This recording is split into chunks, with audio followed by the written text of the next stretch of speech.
What's it like being a therapist, sitting down for 8 hours a day? Like, you've got your own crap. You're probably trying to process at different times. What's that like? Right. Well, I can honestly say I love my job.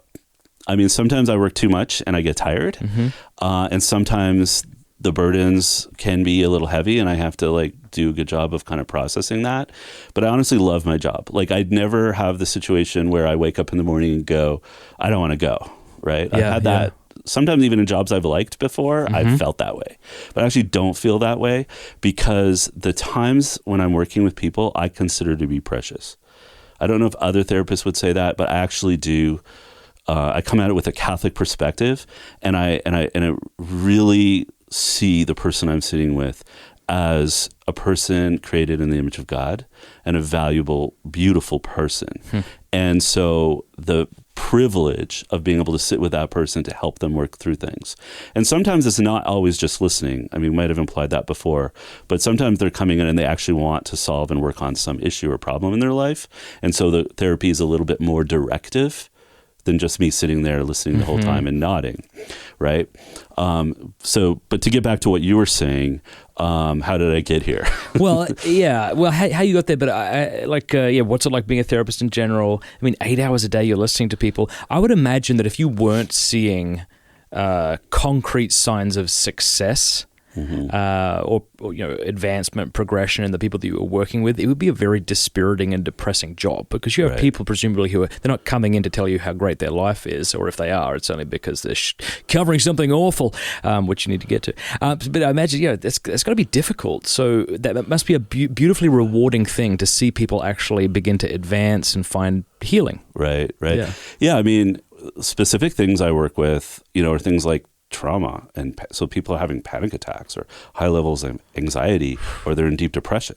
So if I see that improvement, right, if somebody's coming in saying, oh, I'm not having panic attacks anymore, that's extraordinarily rewarding. A lot of times I don't always know, because somebody will go to counseling for a while and then they just stop or whatever, and I might hear later how much it meant to them, but I don't necessarily know at the time. So I do have to a great extent, trust the process and just trust that what I'm doing is important, and just do what I can and not focus on the outcome. I want to get to anxiety. Before I do, and we talked about this in a previous episode that we've done, but we've got to address it again. Aquinas in the Summa Theologiae has 5 remedies for sorrow. Right. And I find that often when people read spiritual authors, maybe they're afraid that they're going to be too stoic, too difficult. Teresa of Avila, sometimes I read her, I'm like, oh man, alive, I'm not allowed to enjoy anything. And I'm sure that's not what she means, but sometimes I get that impression. Whereas Aquinas talks about 5 remedies for sorrow, and let's see if I can remember them. The first is pleasure, just generally, right? Because he says that just like the body rests, in sleep, which helps with weariness, so the soul rests in pleasure to deal with kind of internal weariness. I'm probably not going to get these in order, but he says like talking to a friend. Right. And one of the things he says is because it helps when you can share a burden. If you share a burden, it's easier to carry, and also to see in them their concern for you will alleviate sorrow, which just got to the point we talked about a moment ago. That's really beautiful. Right. Crying, he says, because something is better when it's let out and not shut up. And he said, and we all feel better if we can act in a way that is, in tune with what's going on inside. Like, no one likes to have to go to a party if they've just had a fight with their spouse, and you're going to put on this fake kind of face, or maybe not fake, but pretend to be something you're not. So I love that. He says contemplating the truth, because he says we're not mere beasts who can be happy with sex and food and whatever. It is interesting when animals, I don't know how true this is of all animals, but when animals have all their needs met, they go to sleep. When humans have their needs met, we ask questions, which is why philosophy kind of was able to arise only in a time of prosperity in ancient Greece. Well, can I comment on at least 2 of those? So the one about the truth is about accessing the cognitive side. Tell me why. What does that mean? Because you're asking those questions and you're looking at truth and you're processing that. But on some level, if you're looking at truth, you're also reflecting and analyzing at a deeper level. So I think you are actually crossing over into that right side as well. But the crying is the emotional center. So having some kind of catharsis, to use a more Freudian type language, is also to have that release, emotional release, which we tend to bottle things up. So in those two examples, you've actually touched on that's cognitive and emotional centers of the brain. This is what I meant when I said like Aquinas addresses psychology, but not in psychological terms we use today. And then finally, and then I want you to comment on these, the final one, which is my favorite, is sleep and baths. Right. He said, if you're sad, having a good night's sleep, having a hot bath will help you because it'll help the body. And this gets back to what you said a moment ago. So feel free to kind of comment on the body. that. So really, that's beautiful. I'm so excited that Thomas Aquinas really supports the theory that I work from, which is, emotional center, cognitive center, and the body. And that you really want to address all three. When you ignore one, you really are, missing a lot. And I think that Thomas Aquinas, I'm sure, would agree with me here that the other side is care of the soul, right? Like on some level, spiritual growth, right? And so I'm so privileged as well, being a Catholic therapist, that I'm allowed, when the client is okay with it, to bring in spiritual aspects. So I feel like we are working on the mind, the body, and the soul in that process. And what's interesting is today I feel like Catholics are on the verge of demonizing this talk of self-care. Because they worry that it sounds a little weak, a little narcissistic, all about you. But understood correctly, that is kind of what Aquinas just spoke about. Right. Like if he's saying, hey, have sleep and baths, he's kind of saying, though maybe not in the way we would today, like have some you time, like relax so that you can then be better to do what God's called you to do or whatever. I think it's amazing that people would criticize it that way, because it's a wrong diagnosis of the problem in our society.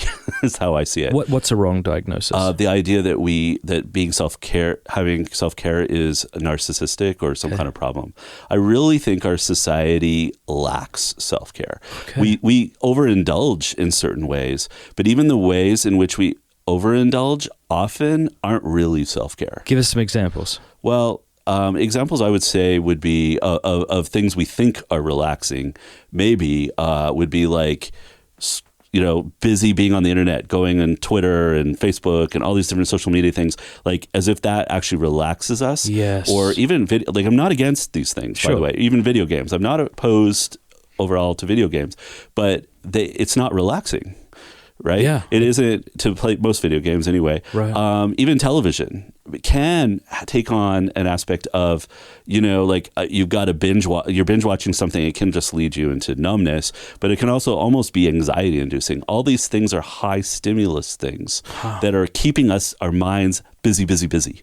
So everything we do, like all day long, our minds are busy, thinking, planning, organizing, getting from here to there, where our jobs, even our drives to work, it's just a lot of input coming in and busy minds. And a lot of the time we don't realize how stressed we actually are chronically throughout the day. So to say we don't do self-care, well, some of the things may look like you're relaxing or you're indulging in leisure, but you're really maintaining a stressful body state. So would you say in some ways that like this generation needs legitimate more self-care perhaps than when you and I were kids? Totally. I do believe that. And is that because of technology primarily, or?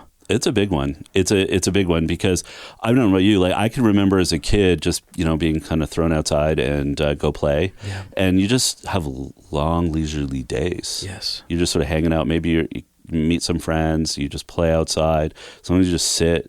I'm just even sitting on a tree, like I loved it. Actually, when I came in today, your daughter was up in a tree. Was she? I thought, isn't that beautiful, right? Yeah. She's not busy doing something. She's just being a kid. And I think that kids don't get to do that very often, right? And so, yeah. Hey, if you enjoyed that clip, you will absolutely love the full interview, so click right there to enjoy the whole thing. Also, a big thanks to these groups who made that interview possible. Learn more in the show notes below about these guys. They're absolutely incredible and honored to have them as sponsors. Oh, and also, if you haven't subscribed yet, click subscribe and then that bell button. That way YouTube will be forced to let you know when we put out more content.